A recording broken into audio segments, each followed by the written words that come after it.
What's up, everybody? You're tuning into The Way with Maps. I'm your host, Maps, and today we have the long-awaited 4 episode. I'm very excited for this one. Today, I'm being joined by Emorja. I know him through my race and ethnicity in American politics class. I guess, Emorja, you can introduce yourself a little bit. Yeah, my name is Emorja Roberson, and I am a doctoral student here at the University of Notre Dame, working on my Doctor of Musical Arts and choral conducting. My focus is a bit different from those who are in my department. Most of them are doing maybe studies like in Brahms, Beethoven, Stravinsky, but I'm more so doing mine and those who have composed music that has been influenced by the African diaspora. And I use music, specifically gospel and hip hop, to bridge the gap and really to bridge the community. So I am the bridge that brings the classical community and the gospel community together under one roof, whether black, white, Puerto Rican, Chinese, it does not matter. But that is my purpose here at Notre Dame. And as the first African American to graduate with a Master of Sacred Music and Vocal Performance, and the first to pursue a doctoral degree of this magnitude, I feel that it's my duty to make sure that I stick true to what my passion is. Nice. Yeah. That was probably the best intro we've had. You want to talk a little bit about Black at ND and kind of how you're involved in that? Yeah. So Black at ND began, the idea was formed in June, and I spoke to Lori McFadden here at ND Student Media, and she honestly gave me the go to go ahead and give it a shot. And so I did. And Black at ND is a show that discusses the experiences of those blacks who experienced Notre Dame in the 40s, the 50s, and even to where we are today. So I've had people come on the show. Well, of course, we call them Black Domers, so they can tell us their experience to see if a lot has changed since then. And I can say that for those who have come on the show, there have been mixed reviews. Some say that they experienced racism. Some say that they experienced, being a part of a community. Some chose not to necessarily see that. But I think that throughout the time, even while Father Ted was here, they got a chance to experience him, someone who was actually fighting for equal rights, who, was beside Martin Luther King and who's also, present at the White House. There have been changes, there were changes at that time that they were trying to see reflected on campus. Unfortunately, there was a span of time where there really wasn't much change. And I think even today, now we're trying to figure out, where do we go from here? There are a lot of people who are speaking up who are not black, who are speaking as allies for the black community. And, right now, Black at ND is making sure that we can share those experiences. And even outside of that, there are some fun episodes of Black at ND too. Like we recently did one about Black Greeks. We have none on campus, but I believe that if you want to know more about black people, then we're going to teach you those things that you don't have the opportunity to see on this campus. Right. So yeah, man. That's good. Where can they find that? You can find it on YouTube. So youtube.com/Emorja Roberson. And you can also visit our Instagram page, Instagram.com/, anyways, I'm going to give you just the title. It's all Black_@ND. And the same thing for Twitter, Black_@ND, and Facebook, Black at ND. Solid. Yeah. Definitely make sure to follow them. Yeah, and watch their content. It's pretty cool. And I think it's like, it's important, definitely, especially right now. I feel like it's super pertinent, not just, because of what's going on in the country right now, but also just, I don't know, Notre Dame kind of has like, I feel like a unique position, kind of like what you mentioned with Father Hesburgh and everything that, has happened here in the past, and kind of like a lot of reactions that we have been getting from people that are a part of the Notre Dame community, and kind of like how to go forward and how to go about implementing important change that's needed. Yeah. So that's kind of what we're going to be talking about a little bit. I'm going to try and cover like 2 halves, kind of. I want to cover like here at Notre Dame, kind of, and also just like the country in general. So we can start with the country and then narrow in from there. Okay. So I guess one of the reasons I felt like this episode was important to have is because, well, obviously we left last semester. Things were kind of uncertain, and in the middle of our, extended break, or just the COVID quarantine. Yeah. Obviously, we got the news of George Floyd. Yes. And there was like a massive movement. I don't like I guess Black Lives Matter kind of existed before. Yeah, but certainly. But it caught traction. I feel like this time more in a larger way than it has before, and not just in the U.S. but around the world as well. Yes. So I guess my first question is: I feel like a lot of people maybe misunderstand or don't understand very well what Black Lives Matter is. I feel like Black Lives Matter could have maybe different meanings to different people. Yeah. What do you think about the Black Lives Matter movement? Like, what do you think it stands for, and what do you think they're trying to achieve? Honestly, man, Black Lives Matter is an organization that it's a unit, of course, that was based out of LA, and they have different chapters around the world, even one here in South Bend, around the country. But Black Lives Matter is an institution that is there to promote the importance of, well, what it says, Black lives. It could be Black culture, Black investments, Black, creations, but essentially our life, because there have been so many things, of course, over the years. We've had the Black Panther Party. We had leaders like Malcolm X, MLK, John Lewis. They were all doing the same thing that we're doing now, but they probably didn't have the title of Black Lives Matter. So we are just an extension of what was actually taking place back then. But Black Lives Matter, of course, some people have seen it in a negative light because after so much talking you do and no one's listening, they take matters to another level. So, of course, some people may see the looting and say, do you all really support this organization? This is what they're doing. But mind you, now, this isn't just the first time. This isn't our first response. Our first response was speaking and resisting or trying to find a way out of any troublesome experience. Needless to say, right now, if looting is the only thing that gets your attention, then what does that really say about you? So honestly, man, a lot of people are tired. And George Floyd, going back to that. So let's actually backtrack. So the pandemic happened March. I remember because we didn't come back from spring break until August. The pandemic happened and we were shut down. The country was in an unusual position. So then George Floyd took place in the end of summer. The end of summer took place. And so we had no choice but to watch this man lie on the ground for 8 minutes and 46 seconds. We couldn't turn away from it.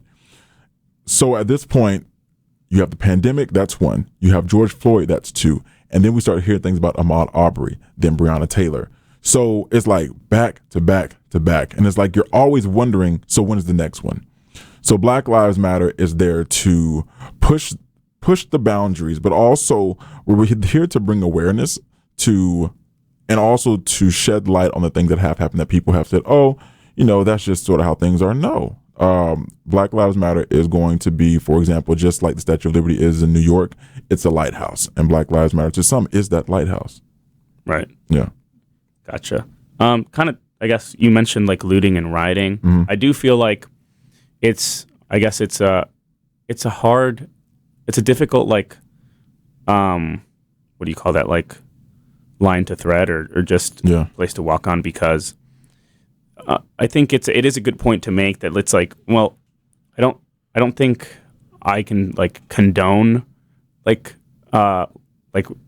rooting or rooting, looting. Yeah, that too. Looting or rioting. Yeah. But at the same time, I do think that there is something to be said about how long, this community has been fighting or trying to fight for equality and equity in the country, and being, treated fairly. Yeah. And just how quiet the country as a whole has been about it. I do feel like, this was a particular setting, like you mentioned, with the pandemic, and then having that video, was everything. So I do feel like it put a spotlight on it, like it never has before, in a way. And like you mentioned, it also brought about other cases, and now that we're a lot of people are trying to see justice, not just for George Floyd, but also for a lot of other victims of police brutality. And I think that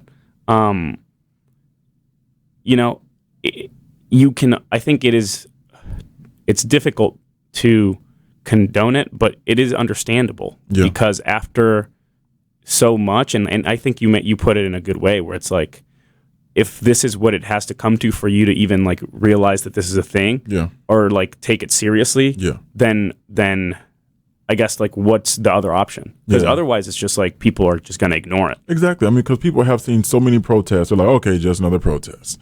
People have seen, they've heard the chants. They've seen, they've seen the marches.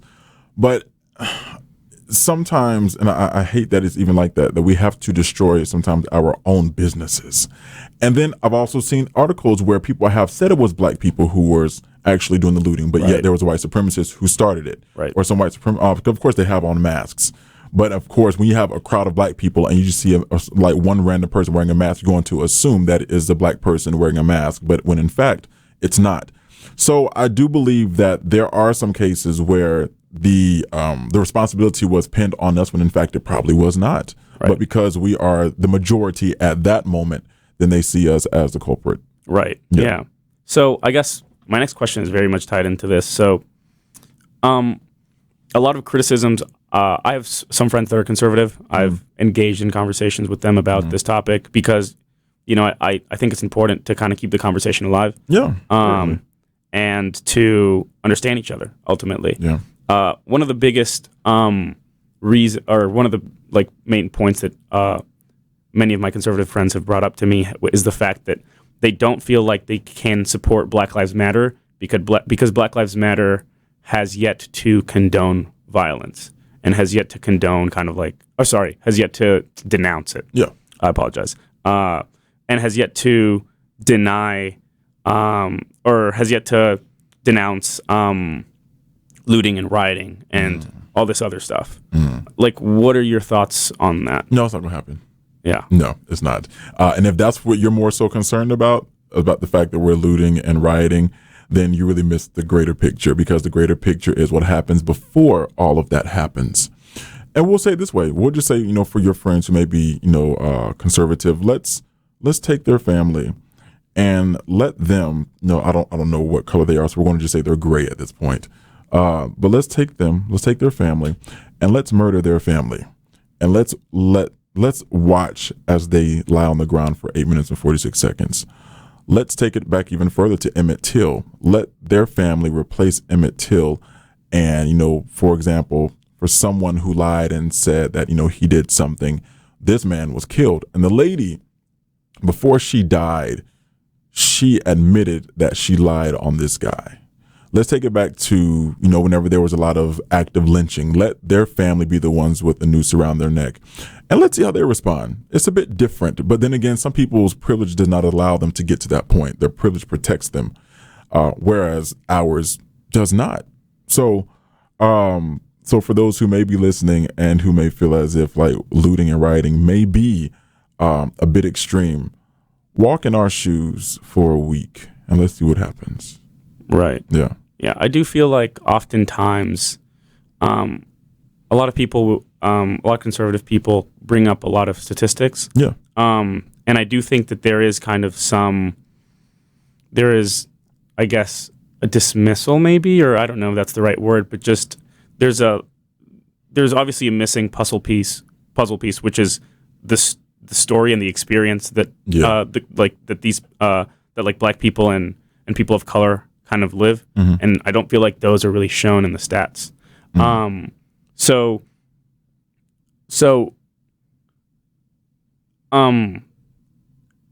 Essentially, here let me bring up my next question. It's do you feel like there is a separation in between Black Lives Matter, the movement, and the organization? Do you feel like it's all one and the same? What do you think? I'm going to say that they are all one and the same. Now, for example, I'll take it this way. Now, you know how sometimes I tell you a secret and I'm the primary source and it's from my mouth to you. Then once you tell somebody else, there is the propensity that it's going to change as it gets down the chain. So I think with Black Lives Matter, the way that it was initiated and its original concepts, they were there, they were founded.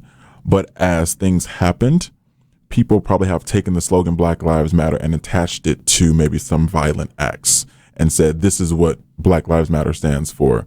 Do I know all the pillars of Black Lives Matter right offhand? Not at the moment, but I can say that that there, even if there is some space in between, these things still line up. I mean, they still, in a sense, sort of work together. So there may be an extension. I won't say violence is an extension. Violence is not something that Black Lives Matter has maybe as a pillar, but I can say that to say and to show and to prove to you that Black Lives Matter, we're going to burn your house down. Not saying you should, but that could just be an idea for somebody. I don't know. But I'm going to say that the violence is not an immediate response from the organization itself.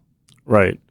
So kind of back to the statistics, a lot of like some conservative people might say that like the number of killings by the police could be inflated because people don't take into account like shootings in which officers or other people's lives were taken at risk. Do you feel like when people bring this type of like points and statistics, they're also missing the point? Certainly, because you also look at those people who are a part of those organizations, and also look at the communities in which most of the killings happen. You don't really see that too much in the suburbs. You see that a lot in the low income, the urban communities. And I was reading an article, actually, watching something on YouTube today about those who are in certain parts of a city. And, there's the green zone, which is the good zone there. And then, of course, you have the blue zone, which is decent. You have the yellow zone, which is somewhat declining. And then you have the red zone, which is dangerous. So a lot of times, most of those happenings usually occur within the yellow zone and red zone. So I do believe, and I will say this, I do believe there are some good cops that are out there. Do I believe that there are some cops who have malice in their heart and might be, targeting Black people? Yes, I certainly do. But not everybody is like that. And it's so hard to not believe that everybody who wears a police uniform is bad, because it's what we see on the news is this. We see the George Floyd, we see the Ahmaud Arbery's, we see the Breonna Taylors. And so there are some officers who genuinely care, but it's really hard to get past that badge because of the experience that a lot of us have had with them. Right. Yeah. What do you think about maybe the point that some people make that, like, I guess that just this is happening, or like the cases with Black people and people of color are greater because they commit crimes at a higher rate? I could see why someone would say that. And I also, I guess, have now that you're sort of asking me, I also think about the resources that are in those, or the lack of resources that are in those communities. And when you have a lack of resources, sometimes you do what you have to do by any means necessary. And a lot of times, because cops know that we are in those areas where we don't have resources and we take those chances, then they're, of course, going to be on our backs. So, yes, some of those statistics might be right, but I don't believe that, I don't know. It's really hard to say. I know that it is true, but I also know that there are some other stipulations in between before it even gets to that point. So I believe if there are more resources in these areas, that we could avoid having a lot of this happen. Right. Yeah. So, like, there's obviously like a discrepancy kind of between the numbers, like the statistics, and kind of the experience of Black people. Yeah. Can you speak on that a little bit? Well, like I've said on the show before on Black and Indie, there is no one Black experience. We all have different experiences. Right. So where there may be statistics, and this is something that I heard as a Black man, or a young boy growing up, not to be a statistic. I didn't grow up in the hood. I grew up next, so very close to one. Yeah, I did. But I also came from a single parent home, which of course is a statistic where the father is not there. The child is more likely to commit crime and to end up in jail. That was not my story. That's not where God led me. But yet, being in a home where there was, you saw your mother who was providing for you. She did the best she could. And whenever I saw that, I said, I want to, one day be able to take care of her. So I can only speak from my experience. So although I was a statistic of being, raised by a mother, I wasn't a statistic of being a part of the system. Now, there are some black people who are privileged, at a very young age, and they're shielded, from the experiences of those who may be on the streets. Whereas those who are on the streets, those are the ones who we see in the paper. Those are the ones who are becoming a statistic. So I do believe that some of the statistics and the experiences of blacks are different, while some can also reflect an ounce of the truth, because there's still some stories that are not told. Right. Yeah. Right. Going back a little bit to, I guess, some of the violence that is attached to Black Lives Matter. Do you feel like this portrayal of Black Lives Matter, the movement, as kind of a violent movement, obviously I feel like, I guess, what are your thoughts on how it plays a role with regards to the success of the overall movement? The movement has now had people who are not black to join the organization. So I personally want to say a lot of that started whenever George Floyd was murdered, but there could have been some before then too. But yeah, even on campus, I see a lot of white people saying Black Lives Matter. I see Puerto Ricans who are saying Black Lives Matter. It's different communities. I will put this disclaimer in there. I'm also concerned that some people are doing it because it's popular. And people are taking the word ally and popularizing it because that's what's hot right now.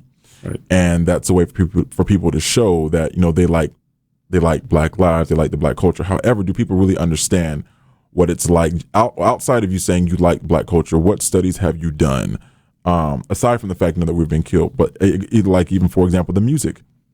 Do people really understand the messages behind the music? Because the music is, of course, what brings a lot of communities together, for marches, for protests, for cookouts, all of that. And so, but a lot of people chant these words and they hear the music, but are they listening to the message? And so I do believe that it is good to have people who are not black in support of Black Lives Matter. But I want to make sure that they don't get caught up in the hype, and they are actually there because they genuinely do understand, and they're going to blatantly call out the racism that their friends may perpetrate, even whenever it may not feel good, but because it's right. So those are the things that I sort of think about in the back of my mind. Right. Yeah, I feel like this is definitely a thing that I see a lot also in social media. Yeah. And how there's a lot of posts now saying that, now that Black Lives Matter is not trending, it's like, do you still support the movement? I was just thinking that the other day. Exactly. And my thing is, it's not only popular when people are dying. It's not even, I wouldn't even necessarily say it's popular. It's just important. It's life. But yeah, you're right, because I've wondered, so what's happening now that, some things are sort of quiet? We'll see what happens. Yeah. Yeah. Yeah. So with regard to, I guess, another big concern that some people have is with the taking down of statues, especially. I feel like, obviously, an argument that I hear a lot is, well, they're starting with statues of the Confederacy, but then they're just going to lead all the way to statues of the Founding Fathers, and that's unacceptable. People are upset with this. Yeah. What are your thoughts on it? Oh man, that's only just the start. So my professor here at Notre Dame, he told me when he used to live in Virginia, they never celebrated Martin Luther King Day. They celebrated Robert E. Lee Day, and I never even heard of such a thing until he told us about a couple of months ago. I'll say in August, and I was like, "That's so interesting." So I said, "I don't know." I was sort of stuck. I really didn't know what to ask, because knowing what Robert E. Lee stood for, right? I don't know. I would just sort of think that some people would just be, I don't know. Then again, you look at some states that supported, Confederacy. Needless to say, you got to even go back to school, even in Jacksonville, where I went to school. Jacksonville, Florida was named after Andrew Jackson.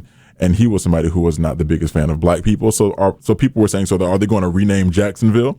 And I highly doubt that. Right. But, they're changing the name from Robert E. Lee, one of the schools that they have there. Andrew Jackson. A lot of people have been talking about changing the name of that school as well too.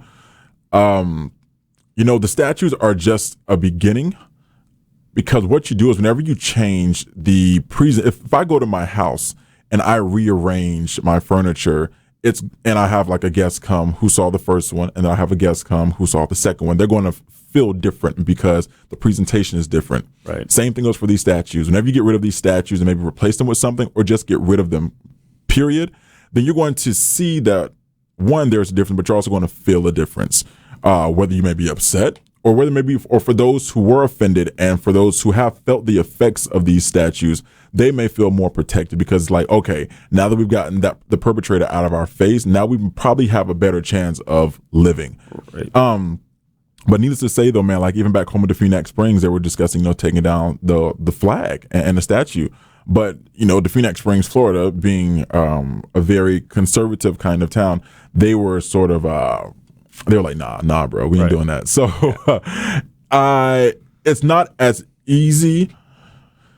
It's not as easy to do in some places, but I do believe that it is a start. And I know it's going to rattle some cages and ruffle some feathers, but I don't know, man. Right. Yeah. I mean, I feel like there's enough resistance as it is with regards to like Confederacy statues and like the Confederate flag, for example. Yeah. A good example of that is just like when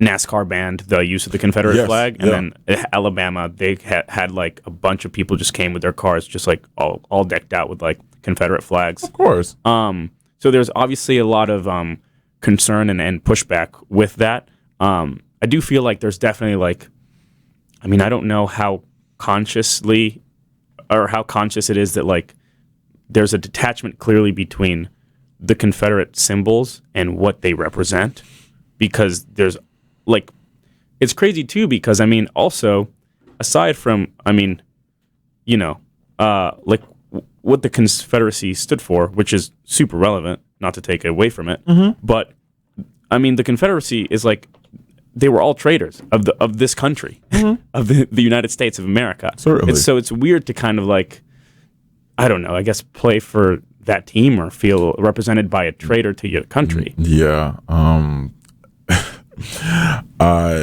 honestly don't know. There's always, when I get into like, I start thinking myself like this, I have to go like all the way back, and my brain just gets tired. Thinking will wear you out. But I don't know why someone would want to do that. But then again, maybe because they were able to reap the benefits of it, rather than, worrying about the community who would suffer from, maybe a decision.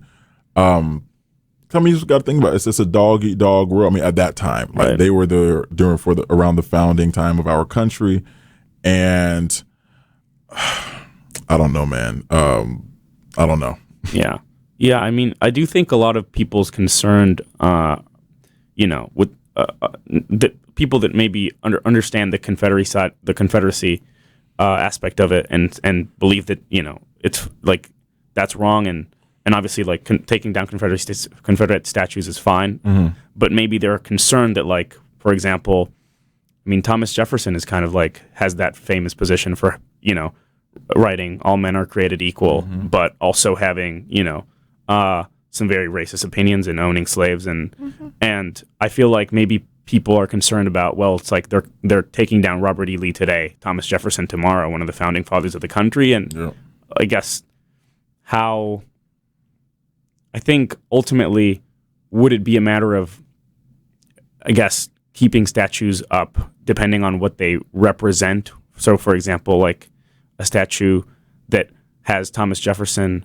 like kind of, and representing like his writing of the Declaration of Independence would be like acceptable to keep up, versus like if it's, I don't know, like any American, I don't know, maybe like Lewis and Clark with like Native Americans, or Columbus, for example. Yo, Columbus. So those would be like not acceptable because they're obviously offensive. Yeah. So would that be more so? It's like, does what the statue represent play a role in it? Yeah, you still got to think about it, man. All of these people that you've named are people that we have all learned about as good people. And if you take away the founding fathers, take away Christopher Columbus, if you take away anybody else around that time, and like erase them, although we can't erase them, but take down their statues and change school names, you are basically trying to rewrite history. And we already know there are more white leaders who have been recognized for their work compared to the few black leaders that we have recognized. So for you to, wipe away, the contributions of, maybe Jefferson or Washington or Lincoln or Jackson, you're going to definitely, you're going to shake someone's world, because like that's all they know, and they're going to stand by that. So any statues, any kind of recognition of these people that people have held dear to their hearts, it's tough, because basically you're telling them that the person who they really put their trust in is someone who betrayed the country. And some people just choose not to believe that. They would much rather believe that the people who think that this is true are the ones who are loony. But then again, I mean, facts are facts. Yeah. Yeah. It's almost like a comfortability thing. Yeah. Like one of the things that like really shocks me is like how, for example, colonialism is taught here in the U.S. Because it's like, oh, like we helped all those countries, and we helped Panama build the canal, and we helped build Puerto Rico's economy, and we helped Guam, and we helped the Philippines. Right. But people don't talk about, a lot of the issues in those countries, and how at the time, like a lot of, I can speak for like Latin America and advocates for Puerto Rican independence at the time. A lot of them, and a lot of just advocates for independence in general, because obviously at the time they were all dealing with the Spanish as well. They wanted, for example, France to take over with the Panama Canal, because they were afraid that like the U.S. would kind of come in, and that's exactly what happened. So I feel like a lot of this, it's interesting because being born and raised in Puerto Rico, I was kind of taught colonialism from the other side, and I feel like, I don't know if that's maybe your experience with regards to Black history. Yes, certainly. Oh my gosh, yes. If you look in the book, I mean, you don't have that many Black examples. I can't remember which class it was for, but someone was talking about like George Washington Carver. Oh, I'm sorry, not George Carver. Excuse me. The brown teeth that Washington had, if I'm not mistaken, was Washington. Needs to say, they were saying that there are so many contributions that Black people have given, but are just, of course, they're taken. And so then they're also adopted by, a white man, or I don't really know too many white women who have taken it, but mainly the white men. So needless to say, man, like Black history is something that we definitely did not have a lot of. And a lot of us are now, within the past, I'll say maybe the last 10 years, are doing research on our own and educating ourselves. Right. And that also goes against what we've been taught. So now we're conflicted. Like we can go to like the spiritual realm. People are like, Jesus isn't Black. Jesus does not have, he doesn't have any pigmentation in him. This is a white man. But then we start talking about, well, where was he from? Right. The Bible says he has woolly hair. Now, what white person got some woolly hair? I mean, but then again, it's like all these concepts that we've been taught. We're now challenging these, and we're challenging the people who taught us. Right. So, yeah, man, the same way colonialism and Black history probably are in the same bucket. Right. Yeah. Well, it's funny too, because a lot of this. Like I can definitely relate to kind of like what you're saying with like just kind of doing your own research. A lot of it, for example, I did for a paper I was writing for my writing and rhetoric class freshman year, and I had to look, or a lot of the information came from like history books they use in Puerto Rico, and they're all in Spanish. So I don't even know if that information is available in English. But I think that sort of stuff is interesting because it's I don't know. I feel like a lot of people don't, the same way a lot of people don't write about colonialism from the other perspective, or, for example, Puerto Rican history isn't really, or I guess not just Puerto Rico, but how a lot of these territories were, and a lot of these colonies were treated, and people in those colonies were treated the same way that history isn't showcased. I feel like there's a lot of Black history that isn't showcased either. And we were talking, I believe you brought up like Black Wall Street in class, and there's a lot of info, and that's one of the reasons I love taking the class we're taking right now is you do learn a lot, and there's just so many things that you just don't learn that stuff in school. Yeah, man, and with the whole Black Wall Street thing, I heard about it, growing up, but I never really thought to do the research on it. I never knew it was in Tulsa, Oklahoma. I didn't know about the massacre. Until I started doing the reading myself. So it's amazing to see, but it's a prime example of when Black people establish something, there's someone who comes along and tears it down. And especially whenever that takes work. Just like recently, there was somebody I can't remember what her name is right now, but she recently bought this. She bought a city in Georgia, and the city is now, and the town is called Freedom, Georgia.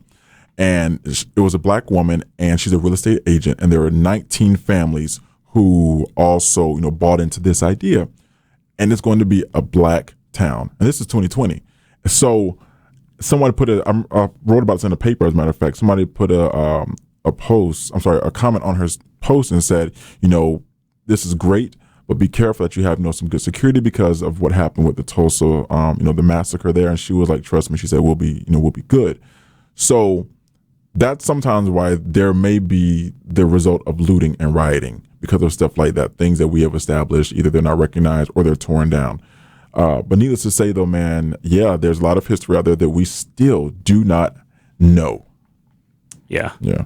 All right. Let's switch over a little bit to abolishing the police and how I feel like this became kind of like a quick tagline, one that surfaced on social media a lot. I feel like at first it was confusing because I don't know if it meant what a lot of people thought it meant. It wasn't like literal. I guess some people did mean like abolish the police. Some people did, or some people kind of switched over, and we also have like defund the police. I'm the defund the police guy. Right. And then there's, and I do think that there's like maybe like reform the police. So there's like three different aspects of it. I do think, for example, that like, hey, if there's excessive police spending to like militarize the police, then hey, how about you? It does make sense to me to relocate some of that money and put it into communities, where it can be of better use. Yeah. But I also think that maybe there should be like more training of police officers, and I mean. President Trump in the presidential debate, like he mentioned how racial bias training is racist, but I think it's important, Yeah. It's super important, especially now more than ever. So it's crazy that he would say something like that. But I mean, he says it because he doesn't have to experience it. Right. Yes. Well, yeah, I mean, it's not surprising coming from him, but I do think that and there should be more training. There should be like racial sensitivity and racial understanding training as well. And I think obviously that requires some funds as well. So I guess like what's your take on this array? Where do you stand kind of, and how do you feel they should go about with like reforming or defunding or abolishing the police institution or the institution of the police? I'm going to say we don't need to abolish the police because we do need some protection. Right. I'm going to go with the defund and reform. So I'll say defund because I'm going to specifically speak to the South Bend area. I was recently at a rally, maybe about a month ago, and they were saying that for the schools in South Bend, they pay, it's either 1.3 million, I want to say it's 1.3 million to those who are in there, and they watch over these schools. Now, what in the world do you need that much money for to watch over these kids? Like, they're in school. So a lot of people were saying, take that money and put it into programs that will help the youth. And what I can guarantee you, a lot of these cops are not at the schools like Penn High School, not the schools that have all the resources, but they're more so at the schools like Washington. So needless to say, that's one. Now, reform, yes, I do believe that they need to be taught. I do believe that there should be something about racial, sensitivity, but also the awareness about it as well, too. But it all begins with their leader. You can, talk to cops all day, but they are a reflection of their leader. So recently, I did the show on Black and ND. So I did the episode on Black and ND with Chief Carrie Kay, and we're talking about campus policing. And she told me that some of the things that ND Police has been doing and what they are doing, with the summer they met with some, Black students, their experiences and what they're going to do to improve that. Prime example, she and I told her, I said, well, Chief Carrie Kay, can you send me the people who patrol the area that I'm in? And so, a few months ago, we discussed it. Then yesterday she sent me an email with their names. I responded to it today, and I said, yes, nice to meet you all. And I would love to meet you all sometime, just for random, hey, I'm in the middle of class today, and I see these cops walking down the hallway. I said, what in the world? So I ignored it the first time because I was like, well, maybe they're looking for somebody else. But then I see them standing outside the door, and they were like, hey, Emorja. I said, hey, Officer, I forgot his name. But it was two of them, a black guy and a white guy. And I said, hey, how you doing? And they was like, we want to just, stop by and say hello. And they said, it seemed like you're sort of busy. And I said, yeah. I said, but I'm gonna get back with you. I've never had a relationship with a cop like that. So I do believe that if cops can present themselves to be human, and at least want to form a relationship with the students who are on campus, that helps me as a black man. That at least gives me some ounce of trust. That lets me, that reminds me that they are still human even once they take off their uniform. And the uniform can scare a lot of people, especially if you've had some, horrible experiences with them. Like there is no way you can avoid that.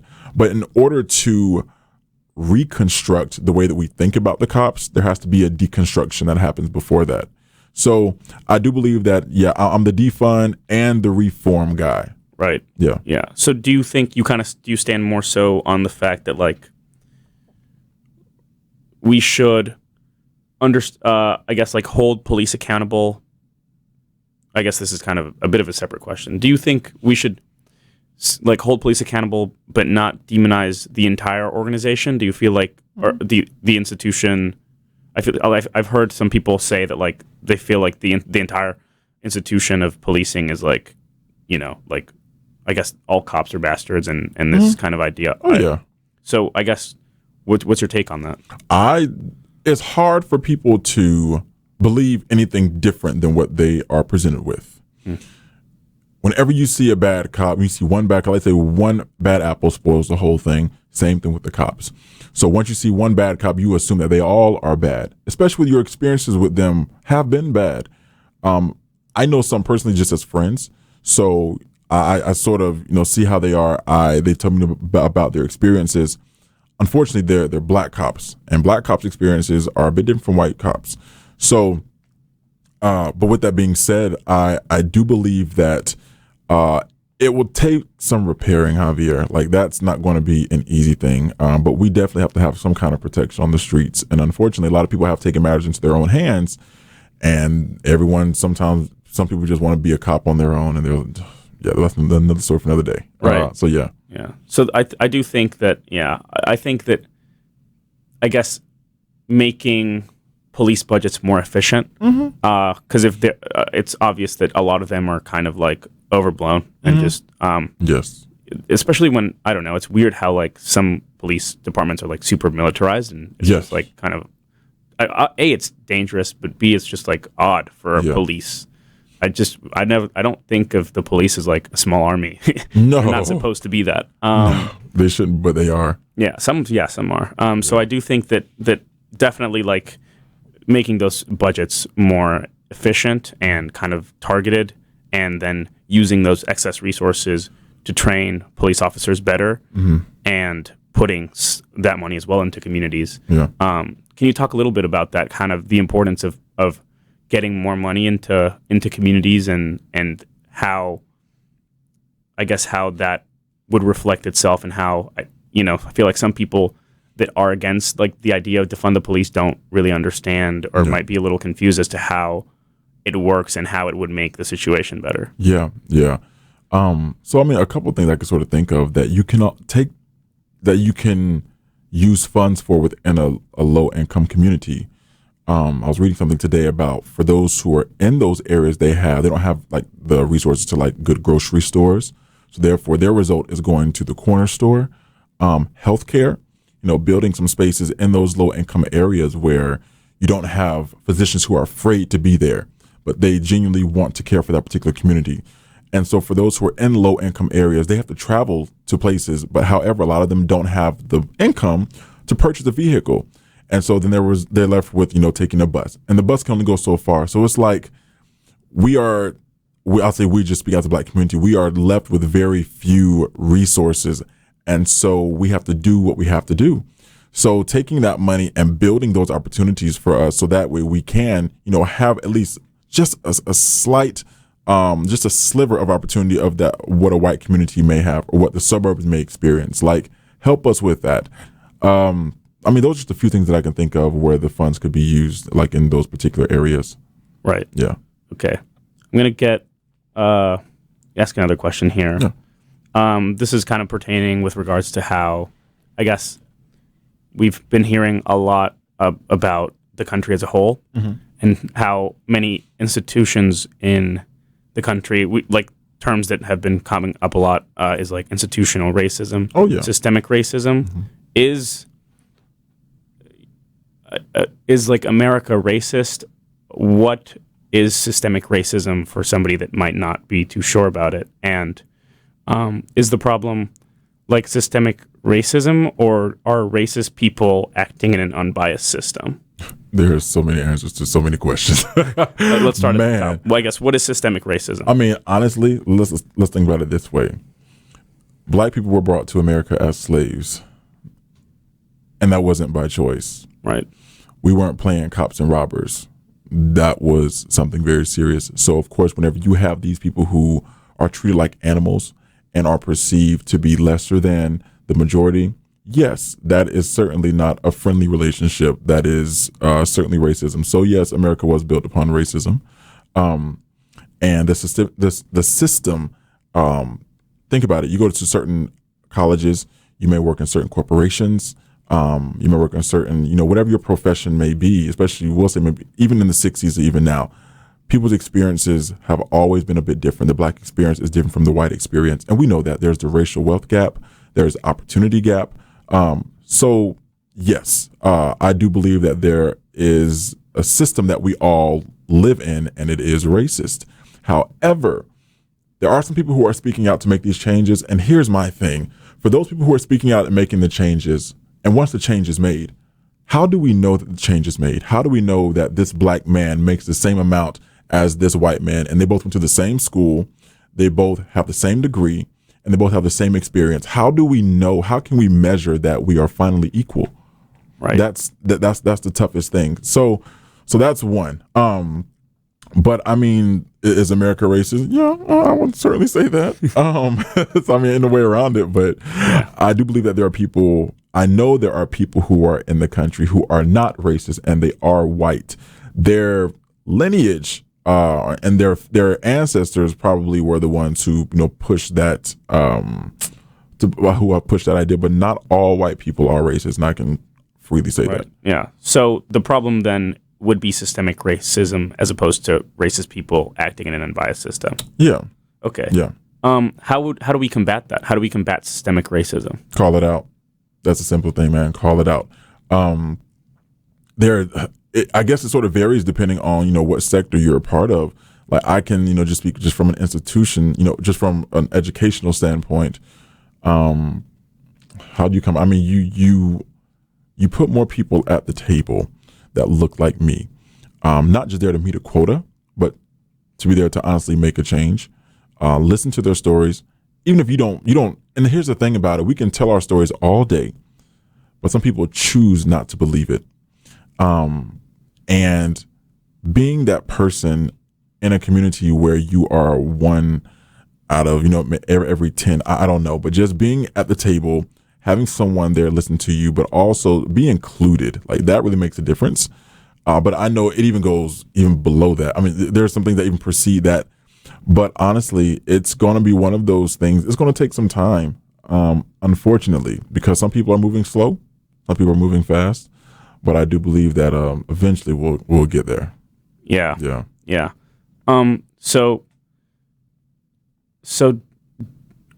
here's, I guess, a question that kind of attached to it. Do you feel like, like I mentioned, I've had conversations with like conservative people and people of a more conservative mindset. Mm-hmm. And so one of the things that, one of the points they brought up is that they feel like having two parents is a much stronger prediction for economic success in America than race right now. How do you feel about that? I'm pretty sure there are some children who grew up with two parents who still end up stealing, killing. And then there are some who grew up in single parent homes who recognize that they don't have all of the resources, but they pride themselves on being the best individual they can be. So that way, whenever they get old enough to make decisions, they don't fall into the trap of what has come before them. Right. So that's that experience. And the second part of the question was what? is like I guess their take is that having two parents is a much stronger prediction for economic success than in America than race. Race plays into it as well. Right. Yeah, race definitely plays into it as well. There are also some things like this. So on the show I had Owen Smith, who's a comedian. He told me at one point that he had his name, had changed.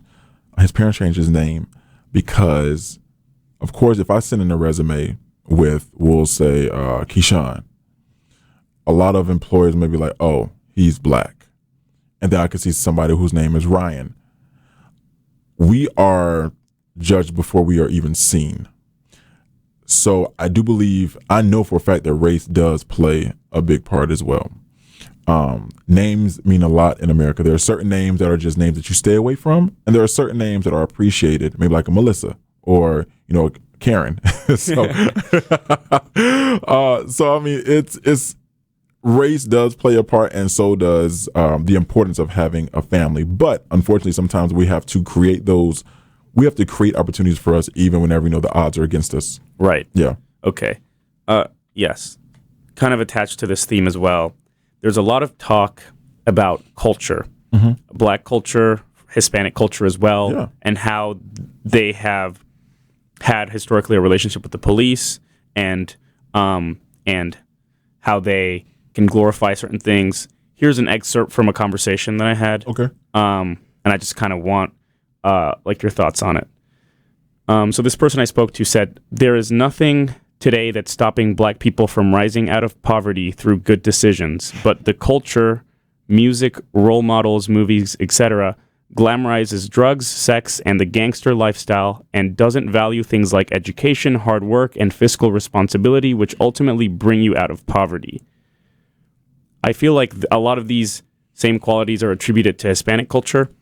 And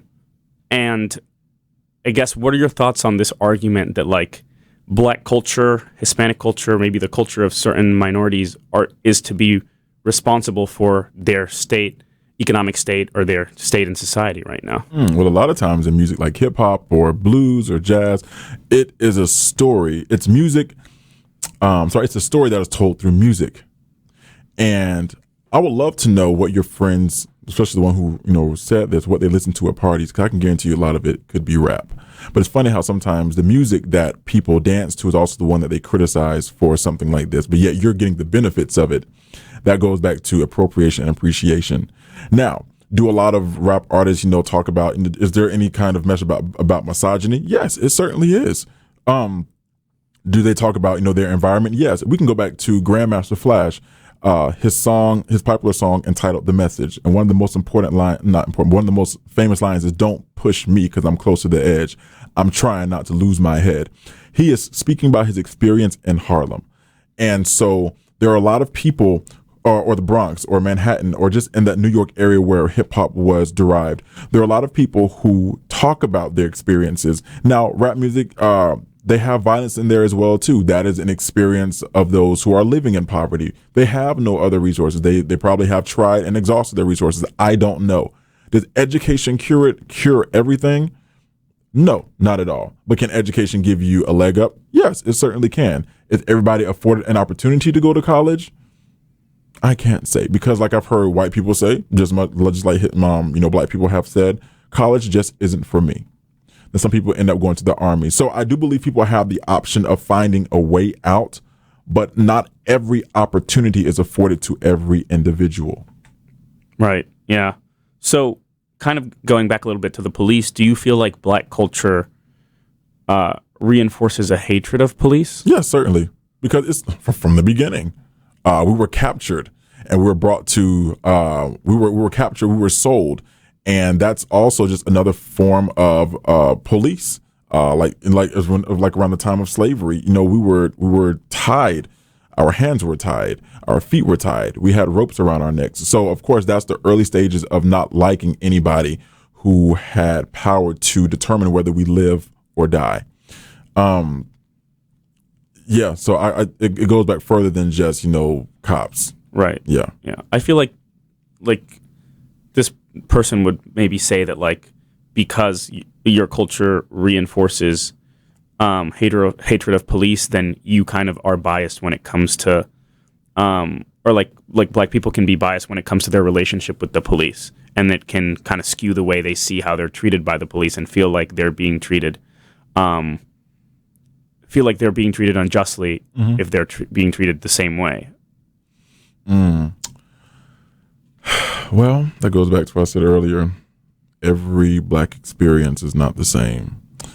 When it comes down to, I saw a video, take this back. I saw a video about 3 years ago. There was a student, a black PhD student at Northwestern University who got pulled over by the cop.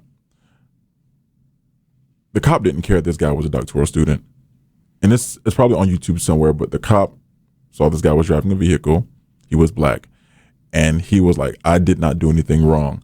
So as it gets down to police brutality, you don't have a chance to explain yourself. You have to just obey. And so whenever those things happen and you know that you are not one who has committed a crime, you begin to hate the cops because it's like, you could easily have killed me, but you did not give me a chance to explain. So you immediately start to feel, you start to get upset. So, I mean, yeah, we sometimes don't have the best relationships with cops, but that's not everybody's relationship. Right. Yeah. Right. Yeah. Right. So I feel like when it comes to systemic racism, a lot of people fail to see how, I guess, because it's not, there's nothing you can kind of point to directly and say, hey, this is the one problem. Yeah. They fail to understand and don't get behind the idea of systemic racism. Yeah.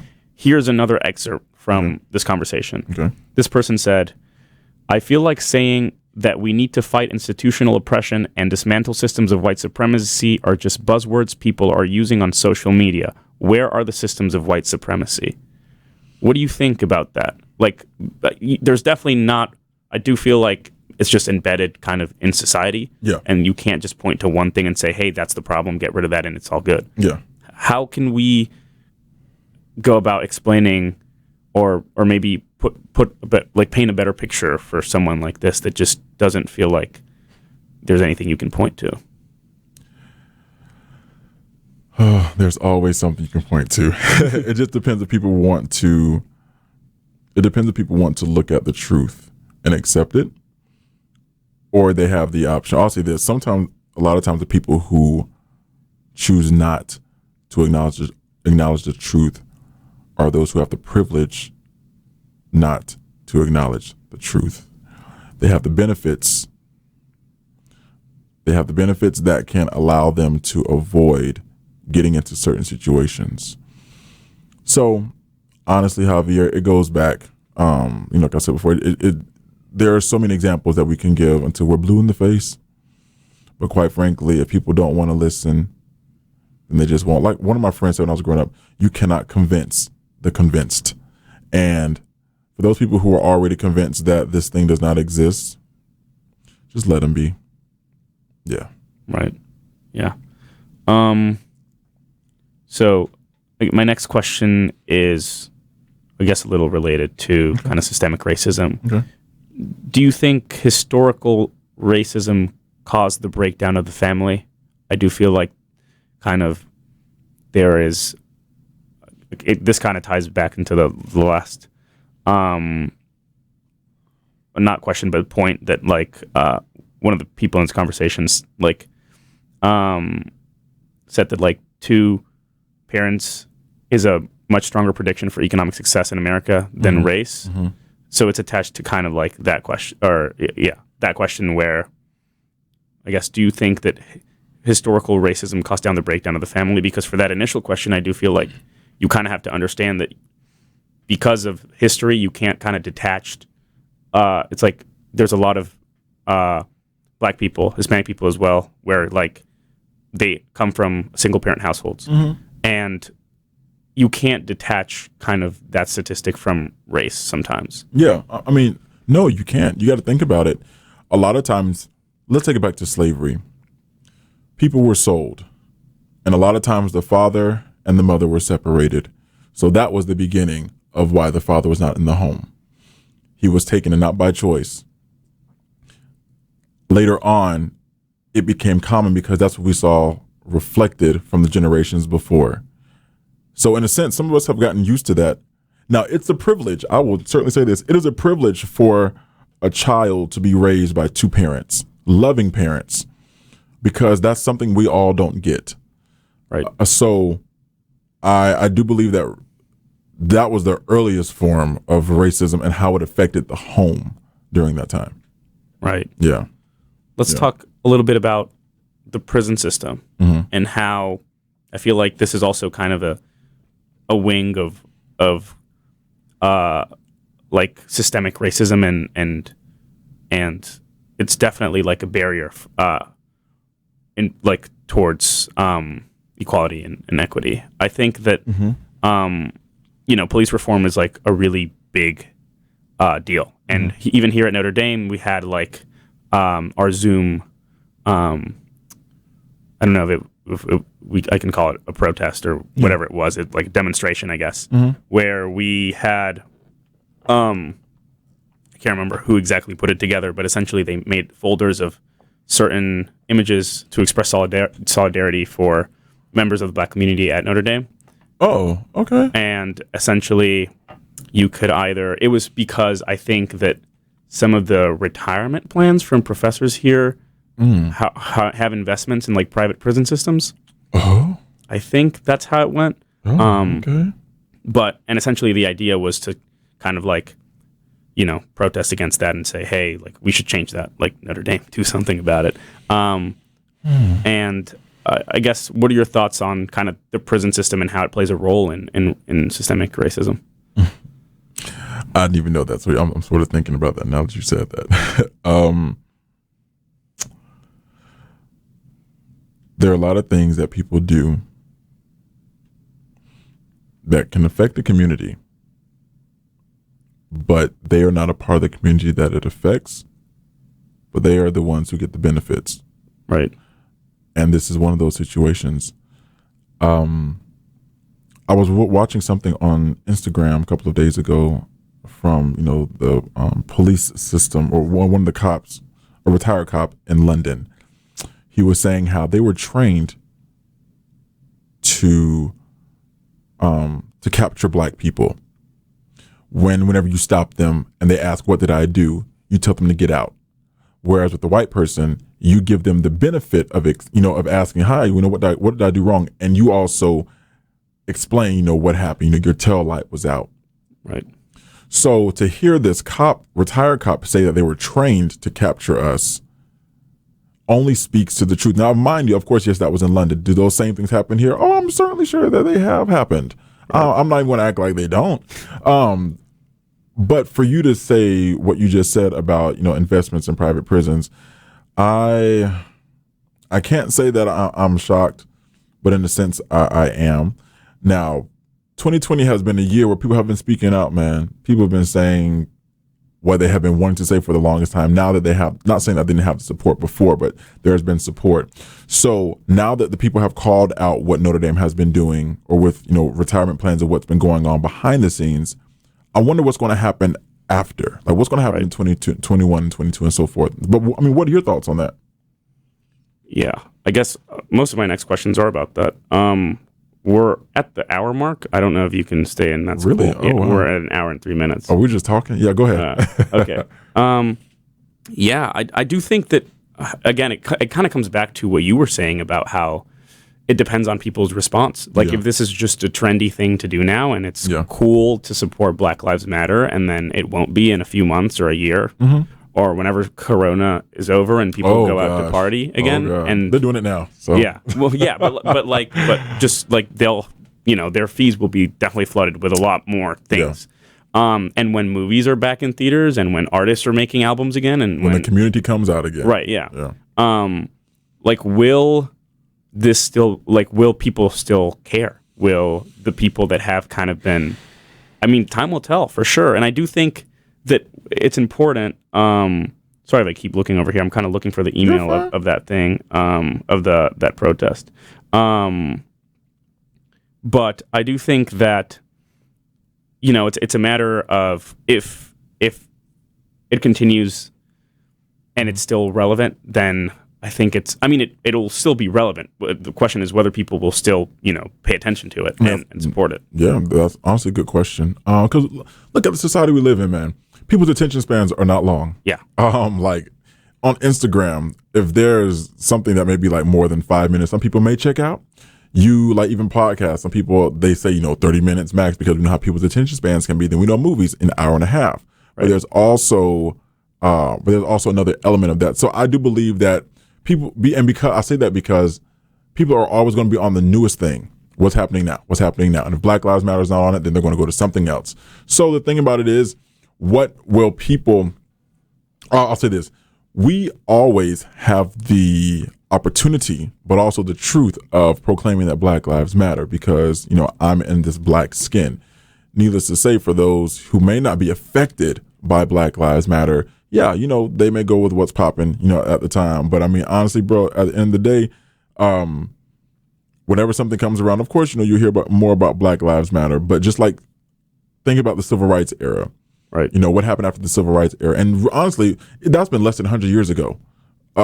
People forget, I feel. Exactly. Like World War II was yesterday, effectively. Yeah, I mean, my folks just left. So, I mean, it's one of those things we have to just be honest. Like, this is part B of civil rights. That's why I just call it.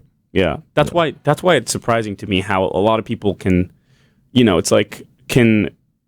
have a hard time believing that systemic racism is a thing. It's like, it was very much a thing not that long ago. Yeah. It makes perfect sense that there's still large pieces of that in our society today. It's the remnants that are left over. Right. Yeah. And so it's like, I do feel like a lot of people kind of have that mindset where it's like the civil rights movement happened and it's all done. It's like, it's not like that. Yeah. Oh my gosh. Yeah. You all can drink from the same fountain. There's no segregation. Yeah. Okay. Yeah.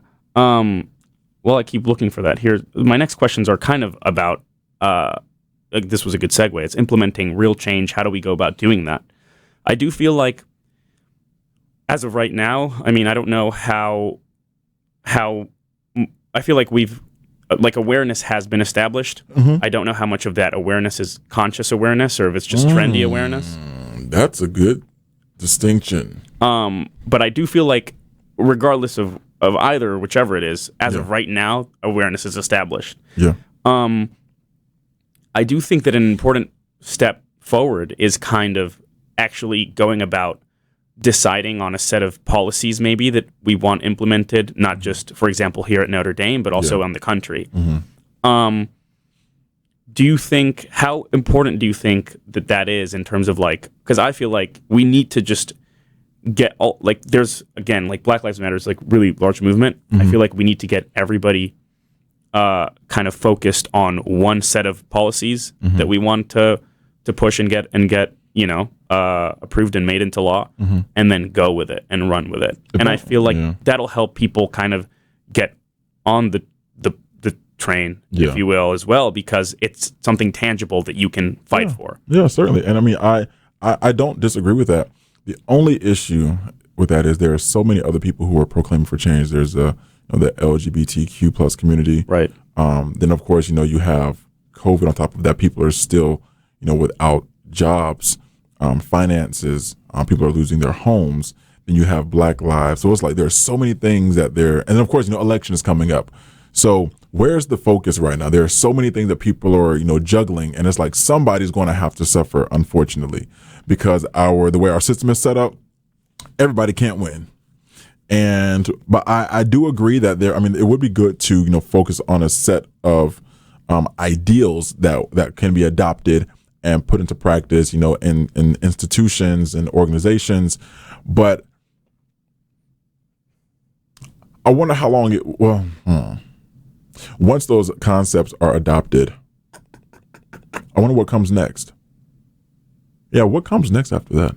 Yeah, I do think, because it's a thing where you don't want it to be, you want policy because it'll kind of create real change, but you also don't want it to be these laws were passed, it's all good now. It's not like that either. Exactly. So I do think you kind of need a recurring thing, and that kind of brings me to my next point, where it's, by the way, I found, before I bring my other point up, I didn't find the email that was sent out, but I did find one of the profile pictures that some people have up, and it says, 95% of Notre Dame faculty and staff invest in private prisons and ICE detention facilities throughout the university's 403B retirement fund. Let's change that. So I think that was the main motive behind it.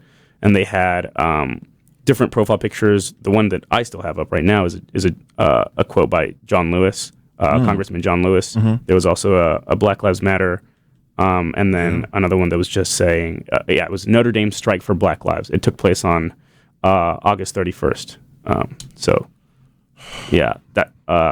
Anyways, my next point was on, so I was saying, like, we do kind of need like recurring like pushes for policy changes and real change in law. Do you think having a figurehead for the Black Lives Matter movement is conducive to the movement and will help it? Because I feel like on one end, it helps put a face to the movement, and it also helps that person can speak and represent the movement as a whole and maybe narrow it down more. But at the same time, I feel like if you have somebody to like be the figurehead for the movement, that person's just going to get bombarded left and right, and they're going to try and undermine that person or undermine the movement through that person. Yeah. So Black Lives Matter has about maybe 4 different founders. I can't think of their names right now, but I know there is not just one particular person. Right. I personally don't believe. I honestly can go either way with this, but I do see what you mean. So let's even take it back. So MLK, he stood for what he stood for. He got assassinated. Malcolm X, he stood for what he stood for. He got assassinated. Black Panthers. Now, the Black Panther organization was founded by 2 people. There was Huey Newton and Bobby Seale. Then, of course, they had other leaders, who also participated in that as well. Black Lives Matter has about 4 different founders. So I can see the pros and cons of both, honestly. Whatever it takes to get the job done, I will say that. But having, I don't believe I can go both ways. I'll say that. Right. Yeah. Yeah. That's a tough one. Yeah, it is. It's a difficult question because I do think that, I don't know, it's like what's best for the movement as a whole. And like this person is going to be put on the spot all the time. And for example, that question of like, well, will you condemn like violence or like rooting or rooting again? You said it again. Looting or rioting. Yeah. Like that person's going to be put on the spot and they're going to be like, do you condemn this? Do you condemn that? Yeah. Like, what do you stand for? Because they're the figurehead for the movement, and they're going to try and take down the movement through that person. Yeah. So it is difficult. So true. So transferring a little bit, kind of, I guess, back to the strike and the solidarity, like the strike for solidarity with Black students and Black Lives Matter. I want to talk a little bit about kind of Notre Dame and where we're at and kind of where we're going. Okay. One of the biggest, I think, or most notable things that happened with regard to like Black Lives Matter, or kind of the perception of it on campus, which really kind of showed a lot of I don't know if this was like the Notre Dame community here on campus or at large or just fans of football, but it was the football post that had one of our players with a Black Lives Matter shirt, and the comment section was just horrific. Really? Have you seen this post? No. Oh. Here. I mean, I know I went to the Juneteenth rally and all, but I don't think I saw the post. So it was like I wanted to talk to you about it because I do think it could just be Notre Dame fans, like just fans of football. It could be. I can only imagine this. I mean, essentially, it was just like people, like speaking against Black Lives Matter and saying like, "Oh, Notre Dame, like you're better than this" or whatever. It's like people just were not on board with the movement and were not happy that the football team kind of took the stance. Because I do feel like a lot of players on the football team and kind of the football team as a whole has kind of been at the forefront of like Black Lives Matter at Notre Dame. I feel they had like a protester like right before we all got back. So definitely there's a spotlight on them. I really wonder how many Black people on the football team who actually bring in a lot of money to Notre Dame. Because a lot of times they recruit Black people because of what we can bring to the team. A lot of times people recruit Black people for sports because of what we contribute to a team. Because of, the gift of having the ability to play a sport. It's funny, they want us to play, but they don't want us to speak. Right. Yeah, it's funny to me. I don't know if do you follow the NBA at all? I do. Oh yeah, I've seen some stuff. I can't tell you no stats. Right. Yeah. My last episode here that aired this past week was about the NBA Finals. But I do feel like what the NBA kind of has done with Black Lives Matter and kind of like the voices that they've kind of been able to put on the spotlight. I feel like LeBron James has definitely been a very, very large advocate for Black Lives Matter, and he was one of there's a famous instance where like a reporter told him to shut up and dribble, and I do feel that's kind of tied into what you're saying. Yep. So here's one of the comments from that post. This post was, I'll check the date in a bit, but it said, "The fact that the Black Lives Matter organization has any place on Notre Dame social media is atrocious. Goodbye. Okay. Do you have any idea the destruction they would love to cause on that beautiful campus? They go against everything Notre Dame stands for. What? Literally, they are against all of it, and they are intent on destroying this country for reasons they don't even understand."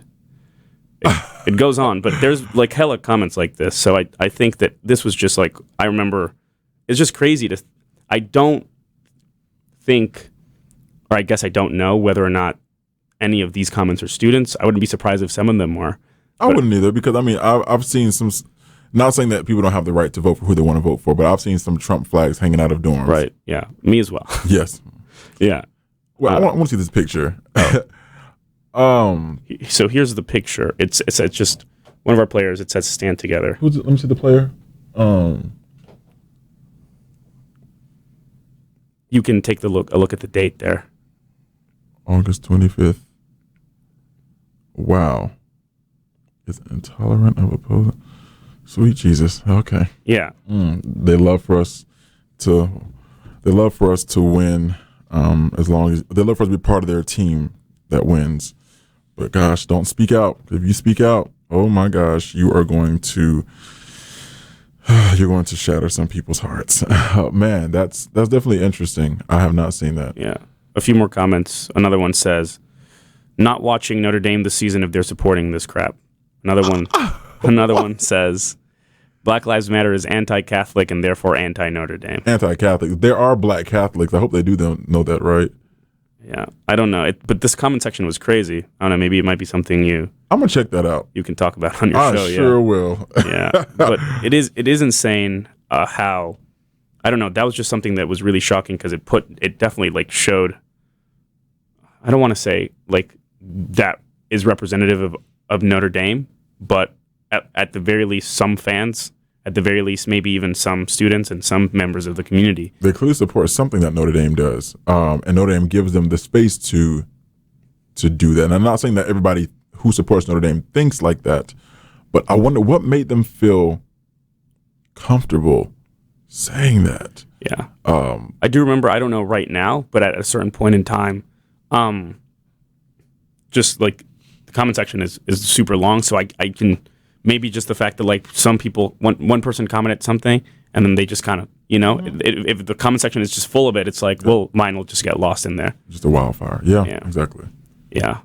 But kind of on the topic of like Notre Dame, I feel like, well, you're one of the people that kind of is doing, obviously through your show and you're very involved, in general as well. I feel like we're kind of having more and more people kind of get behind the idea, and more people kind of be more understanding. Yeah. But as we can see, there's obviously, at the very least, some percentage of the community that isn't very supportive. No. How do we go about making things better at Notre Dame? How do we go about making Notre Dame more diverse, more understanding?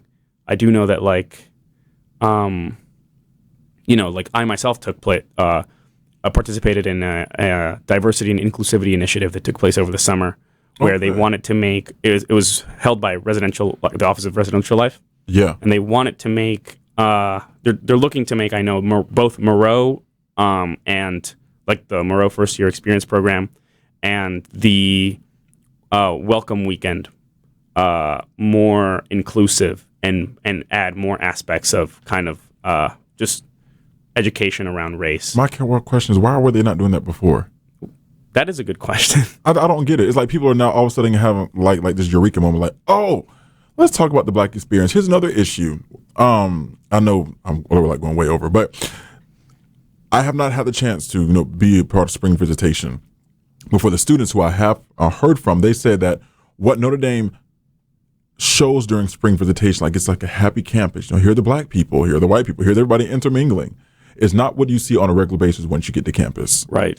So if Notre Dame is to go ahead and have, the merging of diversity and inclusion, how that makes, and how people live on this campus together, they need to make sure that happens on a regular basis. Right. Like, don't just all of a sudden try to glorify it now because of the wake of, of George Floyd and everything else. But we need to call a thing a thing. Like, it is what it is. Just like in class yesterday, Angel had mentioned that, for example, Notre Dame was in the maybe like 22% the ranking where we didn't have that much diversity, ethnic diversity, I'll say. Right. So it is what it is. Like, just be honest. Like, own it and be honest. Yeah. I mean, I don't think it's a surprise that like Notre Dame's been very historically white and it still is largely.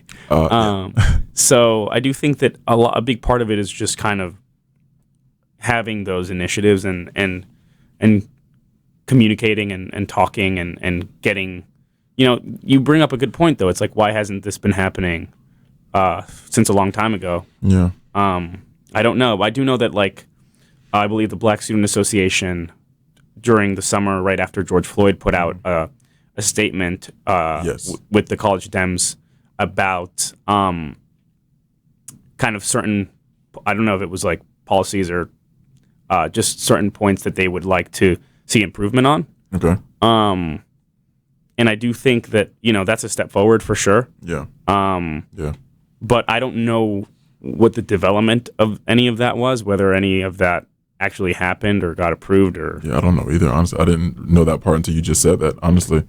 But I mean, if anything, if here's another issue that I think about for those who are here and are making those changes, because I've asked someone who's a part of BSA, I said, so, you're in leadership now and you're starting this thing now. Have you thought about what's going to happen once you graduate? Who's going to carry the mantle? And they said, that's a good question. So my thing is, if you're going to do something on a campus like this, you need to build something so that way it lasts once you're gone. And then before you leave, train somebody else to carry that. Because I mean, because people already know that once you start something and you graduate, the chances are that it's going to survive probably are greater that it's going to just fall apart. Right. So yeah, you got to just be very intentional with stuff like that. Yeah. I'm trying to look for the statement really quick to kind of bring up those points.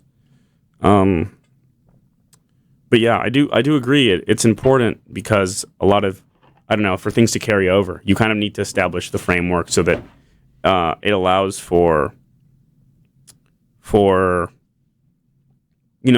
continuation of the movement. Yeah. And I do think that not just there is more sharing of stories online now, not just through your show. I think there is another Black Ad&D Instagram account. There is, and so that shares the stories. Yeah, they have like the anonymous posts of like some experiences, right. And some of those are all of them are crazy. Yeah. So the statement is on the BSA of ND. That's their handle on Instagram, and it says that we call upon the University of Notre Dame administration to do more beyond their insufficient few sentences about this monumental injustice. It is striking to continue to see nothing more than a 50-year-old image plastered across campus, telling of the inaction on behalf of the university in the decades since. As a Catholic institution, we expect Notre Dame to follow Catholic social teachings and actively fight to end racial injustice that Black students on campus face every day. Furthermore, the university should provide real anti-racism training and dialogue to staff and students, stand with Black students in instances of racism, and hold non-Black students accountable before condemning Black students for standing up for what is right. the diversity training that is currently in place is not sufficient. Being a predominantly white institution, Notre Dame has a responsibility to teach students to be anti-racist and to advocate for the Black lives on campus. So that's part of their statement. But I don't know what the development of that is, but I do think, that stuff is definitely important. Yeah, I'm going to have to ask about that because that, like you said, is very important. Yeah. And I don't know, it's good to follow up. That's one thing I want people to understand. You have to follow up and you have to be on them because there are so many other things that people have on their plates. Right. And they can easily just push this off to the side and say, well, I'll get to it later. No, if you really want to have some intentional change, intentionally be on the person who needs to make the change. Right. Yeah. Yeah. Yeah, I agree. Yeah. I mean, I suppose time will tell. Hopefully we're in a better place next semester than we were this semester and continuously. So. But I do think there have been also like some classes that have not our class particularly, but there was a new class that one of my roommates is taking called Building an Anti-Racist Vocabulary. Yeah, I've seen actually my president for Voices, Connor, he's a part of that. So yeah. Yeah. So it's definitely, it seems like things are moving in the right direction. I just don't know if we're at the intensity that we should be. No, not at all. But hopefully things pick up a little bit. Yeah. But that's all the questions I have. So I think we're ready to wrap up, man. Okay. Thank you very much for coming on. Thank you for inviting me, man. Yeah, this was fun. This is definitely one of the best episodes of this season, for sure, if not the best as of right now. Listen, man, there's still more to come. For sure, yeah. And definitely, guys, tune in to Black at ND. Yeah. You want to plug that one more time? Let them know. Yeah, please go check us out, Black_at ND on Instagram and Twitter, and Black at ND on Facebook. Our episodes air every Thursday at 7:45 p.m. Eastern Standard Time. Be sure to subscribe to our YouTube channel at youtube.com/Emorja Roberson, EMORJAROBERSON. There's only one me out there, I guarantee. All right. That was a good plug. All right. I think this is my longest episode yet. That's cool. I mean, love it. Yeah, man. Yeah, it's good. Time flies when you're in the studio. Exactly, sure. And just talking. Yeah. All right, everybody. Thank you guys for tuning in. This has been The Way with Maps. Definitely join me next week. I'm having the president of the College Republicans on, so that's going to be fun. Definitely have some interesting questions about their candidate. Tune into that. And again, tune into Black ND. I'll catch you guys next week. Peace out.